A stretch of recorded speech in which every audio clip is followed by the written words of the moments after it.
네, 어쨌든 뭐 전륜구동 이런 식으로 해서 WC4 방식으로 되어 있는데 뭐 전통적인 WC4이 아니라 DH 방식에서 변형됐던 그 방식으로 들어가 있고요. 그다음에 람다2 엔진은 뭐 네. 예, 그냥 순수하게 내연기관, 네, 자연흡기, 네. 뭐 터보도 들어가 있지 않고요. 네. 그다음에 V6가 예, 종치 방식으로 네. 이렇게 구성이 되어 있어서 보시면은 2019년 3월 4일에 만들었나 보네요. 네, 날짜까지 이렇게 딱 찍어 놓으니까 무슨 뭐 유통기한. 자, 여기에 이제 합격까지 돼 있네요. 합격. 네. 이거 합격했어. 야, 네, 기아로부터 합격을 받았습니다. 네. 합격했으니까 나왔겠죠. 그렇죠. 네. 자, 그 다음에 이제 이쪽에 토크가 뒤로 갔다가 지금 네. 앞으로 나오는 트랜스퍼 쪽이죠. 유닛. 트랜스퍼. 네, 상시사륜 트랜스퍼 유닛이 여기 붙어 있고, 예, 이쪽에서 이렇게 쭉 빠져가지고 여기에서 잡혀서 위쪽으로 이렇게 네. 앞쪽으로 빠집니다. 앞쪽으로 빠져가지고 여기에서 배분하죠. 예, 배분을 해서 동력을 이쪽으로 얼마를 배분해 줄 것인지를 결정을 합니다. 후륜 구동이기 때문에 이 전륜 구동은 대략적으로 뭐 5대5도 가긴 하는데 네. 예, 통상적으로 최대 30% 정도 생각하시면 됩니다. 그럼 이게 315마력이니까 한 100마력 정도가 이쪽으로 그렇죠. 간다는 얘기네요. 그렇죠. 드라이브 샤프트가 생각보다 굵네요. 베스트 초이스를 하게 되면 6,600만 원에 판매되는 네네네. 예, 그 트림 거기에서는 이제 600만 원 기본 모델이 6,077만 원. 네. 예, 거기에서 600만 원 정도를 더 추가를 하면 이 사륜구동 들어가고 HUD 들어가고 꽤 많이 들어가요. 좋은 옵션이 19인치 휠 타이어 들어가고요. 자, 그다음에 서브 서버가 전자식이죠. 어댑티브 방식으로 예, 조절이 됩니다. 신호선이 저쪽 위쪽으로 들어가네요. 저거 이렇게 신호선 들어가면은 요거는 이제 그렇죠. 전자식 서스펜션입니다. 네, 네, 네, 이렇게 해서 들어가 있고요. 요거는 이 그랜드 플래티넘 상위 트림에만 들어가요. 네. 예. 그리고 플래티넘에서는 요게 안 들어갑니다. 네. 싸니까. 매스튜스에서 이건 빠져 있더라고요. 사륜구동은 들어가는데 요거는 안 들어갑니다.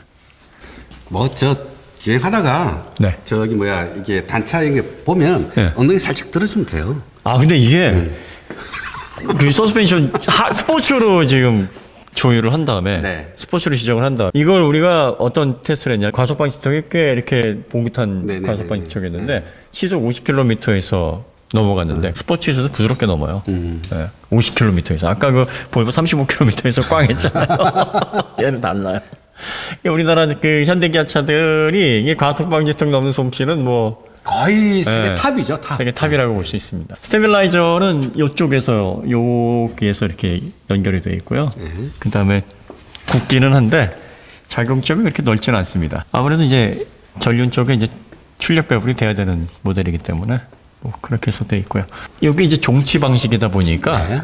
엔진이 상당히 뒤쪽으로 가 있어요. 그렇죠. 예, 기본적으로 우리나라 차들도 이렇게 그 중심으로 이제 무게 배분, 무거운 부품들을 최대한 안쪽으로 이렇게 몰아서 관성 모멘트 줄이기 위한 설계가 적용이 되어 있습니다.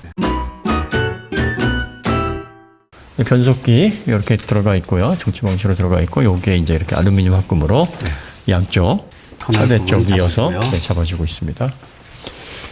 6기통 V6기통이니까 양쪽 예. 배기관이 이렇게 나가고 있고요. 방열판 잘 돼 있습니다. 안쪽에 실런트는 뭐 안 돼 있어요. 커버로 덮여 있는 정도고요. 네. 대신 이제 뭐 이런 방열판들이 되게 꼼꼼하게 돼 잘 돼 있네요. 있네요. 이렇게 배기관 지나가는 자리들은 다 커버가 돼 있습니다. 지지대, 예, 그 벌어졌다가 오므러졌다 하는 약간의 뒤틀림 방지하는 요 지지대가 알루미늄 합금으로 굉장히 두껍게 돼 있습니다. 자, 그래서 쭉 내려가게 되면 예, 기본적으로 이제 후륜 구동 방식이기 때문에 이렇게 프로펠러 샤프트가 쭉 빠지죠. 네, 디퍼런셜, 오픈 디퍼런셜 사용이고요. 예, 당연히 뭐 LSD는 없겠죠. 이건 뭐 그렇게 타는 차가 아니니까. 네. 자, 그 다음에 드라이브 샤프트 이런 식으로 구성이 되어 있고요. 후륜 구동이니까 전륜보다는 좀 더 굵게 되어 있습니다. 5링크죠? 네. 이것도 어디서 많이 봤는데. 하나, 둘, 셋, 넷, 다섯. 어디서 많이 봤더라? 제주도에서 본 것 같아요. 제주도에서. 예. DH에 사용됐던 그 형태에 비슷한 형태로 구성이 되어 있네요. 그러니까 2018년까지는 준대형에서 대형 세단을 이렇게 현대가 이제 세팅을 했어요. 사실 뭐 우리가 DH도 거동이 괜찮았잖아요. 네, 괜찮았습니다. 그리고 가만히 보면 링크 구조를 보면 제법 그러니까 얘도 약간 토아웃 좀 스포츠한 열어주고요. 게, 토아웃 네. 열어주고 약간 네, 마이너스 땡겨주고. 캠버로 땡겨주는 그런 구조예요. 그래서 도로 여건상 이 인제 쪽에서는 이제 와인딩 뭐 차들도 많이 다니고 하니까 이렇게 거칠게 할 수 있는 환경은 아니었는데 잠깐 이 거동을 잘 잡는가 해서 차를 잠시 뭐 던진다 그러잖아요. 그래서 던진다라는 표현이 약간 진입 오버를 해서 급격한 움직임 코너에서 좀 만들어 봤는데 접지 잘 유지를 하고 진입 언더라든지 급격한 하중 이동이 발생했을 때 뭐 후륜의 접지를 잃어서 뭐 슬림이 난다든지 이런 것들이 뭐 그렇게 도드라지지 않았어요. 여기서 이제 리뷰하시는 분들이 조심하셔야 될 게 뭐냐면 이런 구조를 보고서 움직임을 예측할 수는 없어요. 아유 몰라요. 절대 이게 몰라요. 이 정도의 어떤 링크 구조를 보고서 알 수 있는 건 뭐 토아웃 마이너스 캠버 정도 만들어주면서 스포츠 운전 시의 움직임에서도 어느 정도 대응할 수 있도록 그러니까. 예, 그 점까지 생각을 했다. 그러니까 얘가 네. 뒤가 좀 잘 버텨주겠구나. 예. 뒤가 날렵하게 조금 돌아가겠구나. 네. 라는 거는 예측을 할 수 있어도 그게 심하게 돌아서 차가 위험하게 느껴지겠구나라든지. 그렇죠. 그거는 어느 정도냐에 따라 다른 문제거든요. 그러니까 그거를까지 정확하게 예측할 수는 없어요. 간혹 가다가 체결되어 있는 각도라든지 뭐 링크의 어떤 구조 이런 걸 보면서 뭐 이러니까 뒤가 흘렀다. 뭐 이러니까 얘가 뭐 이랬다.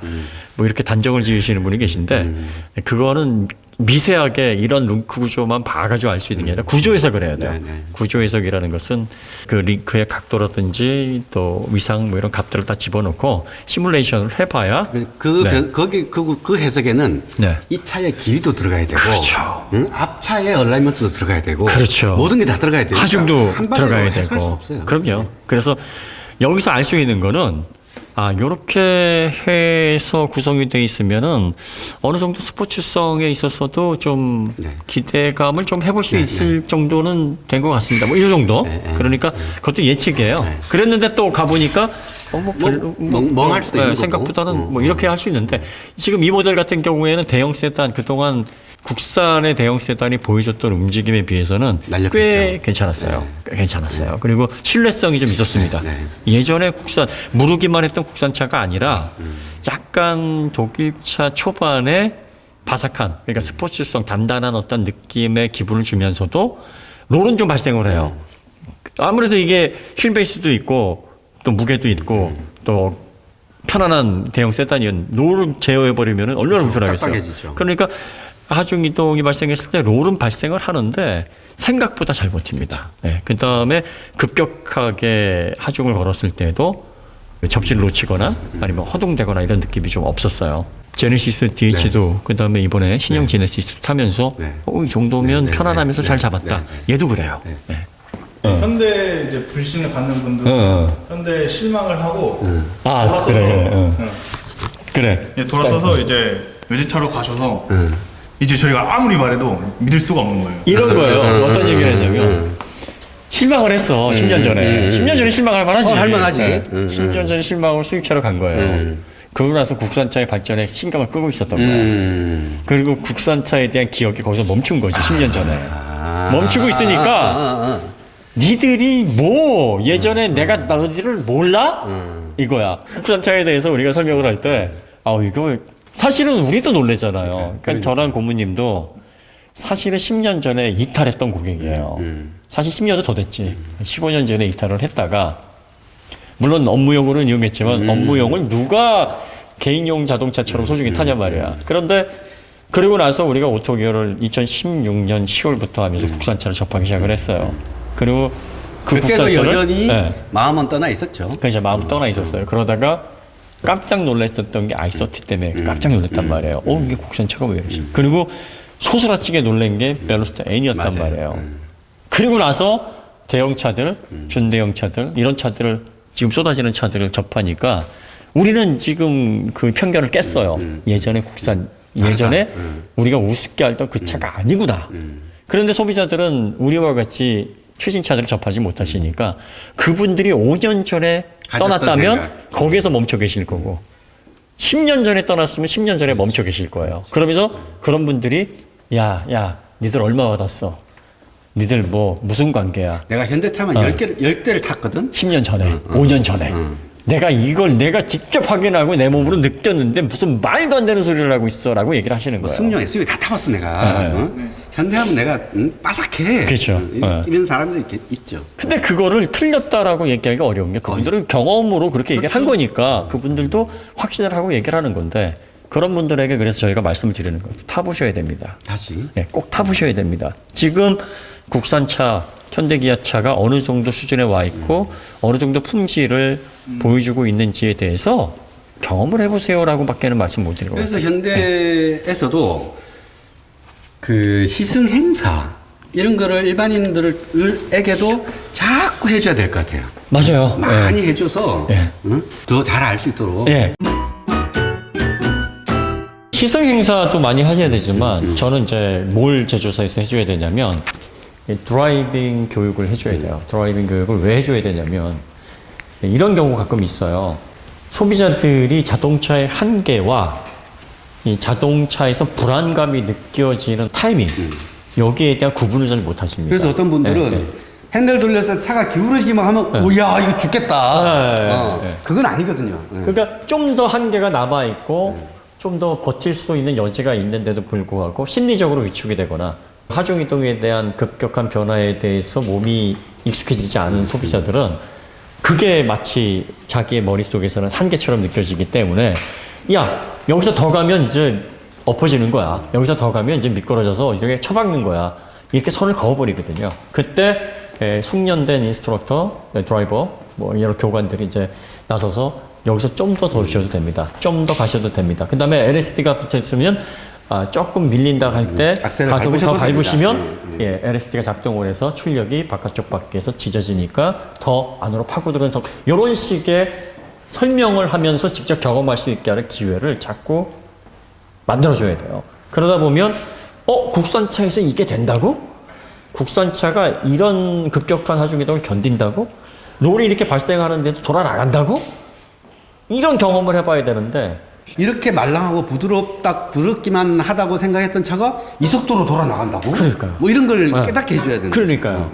그렇게 되면 과거에 5년 전에 10년 전에 멈춰져 있던 국산차의 기억이 보정이 되는데 그게 없으니까 계속 그렇게 가는 거예요. 그러니까 저희들도 시승 이렇게 하고 오토교 이렇게 운영을 하면서 이러이러하니까 제조사를 두둔하거나 뭐 특정 메이커에 대해서 과장 광고를 할 이유가 없습니다라고 말씀을 드리는 것도 여러분께서 5년 전에 10년 전에 가지고 계셨던 그 기억이 아직까지 유효하지는 않을 수 있으니 한 번쯤 이 생각을 좀 유의미하게 들어보시고 편견을 한번 깨보실 수 있는 기회를 가져보십시오라고 자꾸 권면을 해드리는 거예요. 그러니까 저희가 칭찬했던 차들 한번 타보시고 저희도 사실 솔직히 우리가 시승하고 최근에 몇 년 동안 계속 해왔기 때문에 깨닫는 거지. 네.